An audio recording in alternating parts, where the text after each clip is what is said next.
Donald Trump और Netanyahu ने जब से ईरान को सबक सिखाने की कसम खाई है, तेहरान से लेकर शिराज और इस्फहान से लेकर मशहद तक ईरान के कई शहरों में खतरे का सायरन बजने लगा है। ट्रंप के इरादे बता रहे हैं कि वो अगले 24 घंटे के अंदर कोई बड़ा कदम उठा सकते हैं।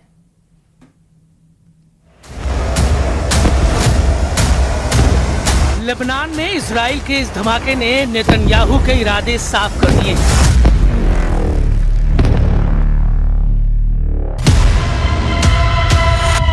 मैसेज साफ है कि बम और जहाज अमेरिका का होगा, फाइटर जेट का पायलट इजराइल का होगा और अगला टारगेट बनेगा ईरान। अमेरिका और इजराइल ईरान के खिलाफ ज्वाइंट ऑपरेशन करेंगे। इसका इशारा डोनाल्ड ट्रंप की तरफ से किया गया है। इस वक्त ईरान की 3 ताकत इजराइल और अमेरिका के निशाने पर है। पूरी दुनिया इस ताकत के बारे में जानती है। तेहरान से लेकर तेल अवीव तक ताकत को दुनिया ने महसूस किया है और ईरान के कोने कोने में ये ताकत पूरे दमखम के साथ बता रही है कि हिंसक प्रदर्शन को बर्दाश्त नहीं किया जाएगा।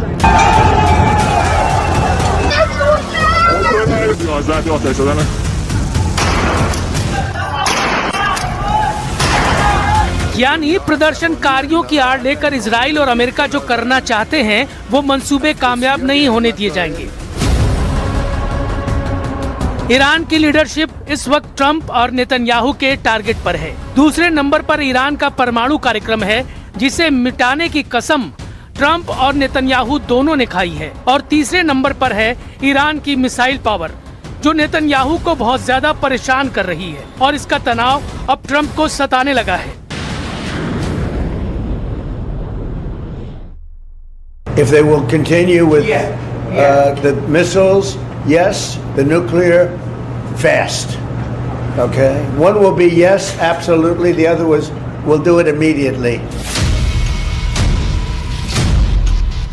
डोनाल्ड ट्रंप ने ईरान पर हमले का बड़ा सिग्नल दे दिया है। 2026 में ट्रंप का ईरान को खत्म करने वाला ऑपरेशन कितनी जल्दी शुरू होगा, ये इस वक्त दुनिया का सबसे बड़ा सवाल बन चुका है।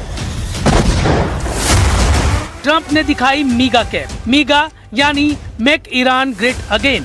वो ईरान को फिर से महान बनाना चाहते हैं, ठीक उसी तरह जैसे ट्रंप ने मागा कैप तैयार की थी, यानी मेक अमेरिका ग्रेट अगेन। इस टोपी के साथ ट्रंप का मुस्कुराता हुआ चेहरा बता रहा है कि उन्होंने नेतन्याहू के साथ मिलकर ईरान वाला प्लान तैयार कर लिया है।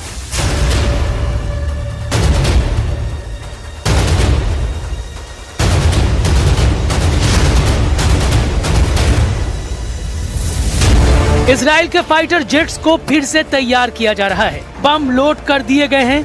ये अमेरिका से मिला F-15 फाइटर जेट है और इसमें लगी मिसाइल और बम भी मेड इन अमेरिका है।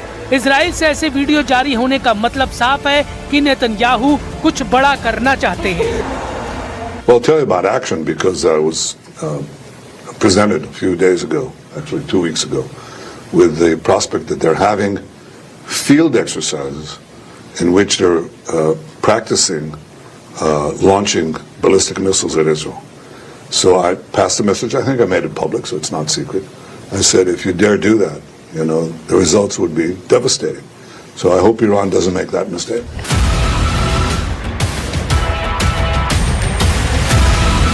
9/11 का आतंकवादी हमला याद कीजिए। ट्रंप ने इस वीडियो को सैकड़ों बार देखा है। इसी वीडियो को देखकर अमेरिका के हर राष्ट्रपति ने सैकड़ों बार कसम खाई है कि अब हर दुश्मन को इसी तरह चुन चुन कर मारेंगे। 9/11 के हमले के बाद इन 25 सालों में अमेरिका ने 6 टारगेट चुने। शुरुआती टारगेट जॉर्ज W. बुश के कार्यकाल में खत्म किए गए। फिर बराक ओबामा आए, उस दौर में भी जंग जारी रही। बाइडेन के राष्ट्रपति रहते हुए भी युद्ध होते रहे और अब डोनाल्ड ट्रंप के कार्यकाल में अमेरिका के अंकल सैम का सबसे खतरनाक रूप देखने को मिल रहा है। George W. बुश के कार्यकाल में पहला नंबर आया इराक का, जहां से सद्दाम हुसैन का तख्ता पलट किया गया, फिर उन्हें फांसी दी गई। इसके बाद बराक ओबामा राष्ट्रपति बने। फिर दूसरा नंबर आया लीबिया का, जहां मुअम्मर गद्दाफी का तख्ता पलट किया गया। इस दौरान अराजक हुए लीबिया में गद्दाफी की हत्या भी कर दी गई। ट्रंप के राष्ट्रपति बनते ही अमेरिका की फोर्स सुपर एक्टिव हो गई। तीसरे नंबर पर लेबनान यानी हिजबुल्लाह की लीडरशिप को खत्म कर दिया गया। और फिर चौथे नंबर पर गाजा यानी हमास को पूरी तरह से खत्म कर दिया गया। हिजबुल्लाह और हमास दोनों इजराइल के दुश्मन रहे हैं। पांचवा नंबर आया सीरिया का, जहां अमेरिका और इजराइल की मदद से जुलानी ने बशर अल असद का तख्ता पलट किया।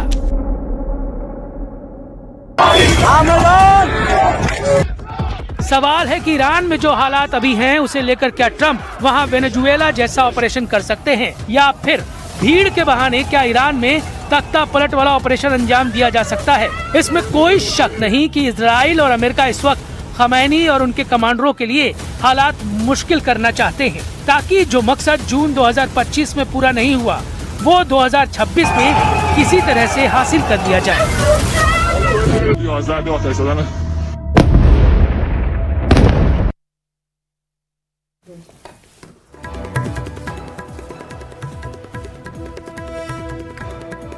क्या वेनेजुएला के बाद अमेरिका ग्रीनलैंड को टारगेट करने वाला है? ऐसा इसलिए क्योंकि अमेरिकी के राष्ट्रपति डोनाल्ड ट्रंप ने एक बार फिर ग्रीनलैंड पर अमेरिका के नियंत्रण की बात दोहरा दी है। इससे डेनमार्क भड़क गया है क्योंकि ग्रीनलैंड डेनमार्क के अधीन है। डेनमार्क के अलावा यूरोप के 7 देश ट्रंप की इस नई धमकी पर भड़क गए हैं। इन दिनों में आपको बता दें कि फ्रांस है इन देशों में, जर्मनी है, इटली है, पोलैंड, स्पेन और ब्रिटेन शामिल है।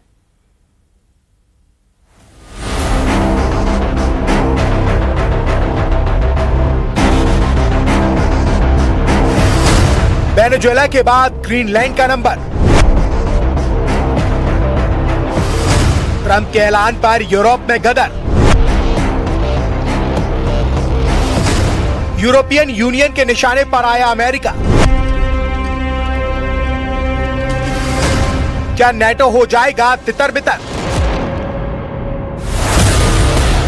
वेनेजुएला के बाद अमेरिका की नजर दुनिया के सबसे बड़े द्वीप ग्रीनलैंड पर है। अमेरिकी राष्ट्रपति डोनाल्ड ट्रंप ने ग्रीनलैंड पर अमेरिका के नियंत्रण की बात कहकर खलबली मचा दी है। नेटो में उनके अपने साथियों ने उन्हें आंखें दिखाना शुरू कर दिया है। व्हाइट हाउस ने अपने बयान में कहा है, ग्रीनलैंड का अधिग्रहण अमेरिका की राष्ट्रीय सुरक्षा प्राथमिकता है और इसके लिए सैन्य शक्ति का उपयोग करने का विकल्प भी खुला है। यानी ट्रंप खुल्लम खुल्ला कह रहे हैं कि जरूरत पड़ने पर वो ग्रीनलैंड पर हमला कर सकते हैं। उनके इन्हीं तेवरों ने नेटो में उनके सहयोगियों को भड़का दिया है। डेनमार्क की पीएम का गुस्सा 7वें आसमान पर पहुंच गया है क्योंकि ग्रीनलैंड डेनमार्क के अधीन है।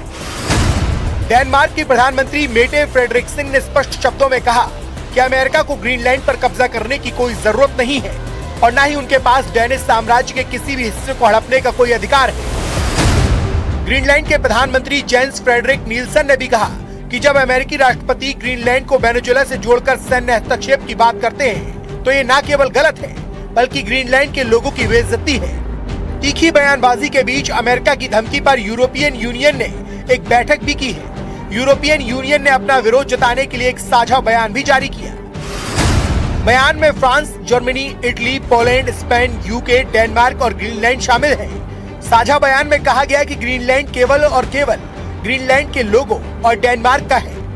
इससे जुड़े फैसले लेने का अधिकार भी डेनमार्क और ग्रीनलैंड को है। यही नहीं, ग्रीनलैंड के मुद्दे पर डेनमार्क के साथ डटकर खड़े पोलैंड के प्रधानमंत्री ने साफ कह दिया कि अमेरिका की ऐसी हरकतें नेटो के अस्तित्व को खतरे में डाल सकती हैं। Trudne zadanie, będzie wymagało dobrej woli ze wszystkich stron, ale chciałbym, żeby w Waszyngtonie było dla wszystkich jasne, że jakiekolwiek próby rozbicia czy podważania istoty NATO, Paktu Północnoatlantyckiego nie spotkają się z akceptacją chyba w żadnym kraju europejskim. Taką mam. खनिज संसाधनों से संपन्न Greenland भौगोलिक रूप से उत्तरी America महाद्वीप का हिस्सा है, लेकिन राजनीतिक रूप से डेनमार्क साम्राज्य का एक स्वायत्त क्षेत्र है जिसकी अमेरिका से दूरी लगभग 5043 किलोमीटर और डेनमार्क से दूरी 2920 किलोमीटर है। बड़ी बात है कि ग्रीनलैंड नेटो का हिस्सा है। इसके बावजूद ट्रंप ग्रीनलैंड पर हमले की बात कर रहे हैं, जिसका सीधा मतलब ये हुआ कि ग्रीनलैंड के लिए अमेरिका नेटो को भी खतरे में डाल सकता है, अपने दोस्तों को छोड़ सकता है, क्योंकि उसकी दलील है कि ग्रीनलैंड अमेरिका की सुरक्षा के लिए बेहद जरूरी है।